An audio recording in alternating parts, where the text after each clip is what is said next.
कुरान में इन्ना आतना सिर्फ एक दफा आया, पूरे कुरान में अल कौसर सिर्फ एक दफा आया, पूरे कुरान में वन हर सिर्फ एक दफा आया, पूरे कुरान में शान अका सिर्फ एक दफा आया, पूरे कुरान में अल अबतर सिर्फ एक दफा आया। 10 लफ्जों की सूरत में अल्लाह ने 5 लफ्ज वो इस्तेमाल किए जो फिर पूरे कुरान में कहीं इस्तेमाल फरमाई नहीं। अल्लाह मुस्तफा से कह रहे इन्ना आतना कल कौसर, हमने तुझे फातिमा अता फरमाई। एक होती है जजा, एक होती है अता।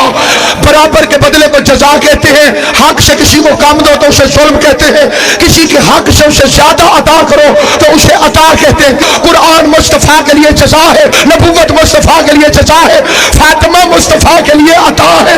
यही वजह है नबूवत मिली, मोहम्मद बैठा रहा, कुरान पूरा का पूरा उतर गया, रसूल खड़ा नहीं हुआ, लेकिन जब फातिमा आती थी तो मोहम्मद उठ गया।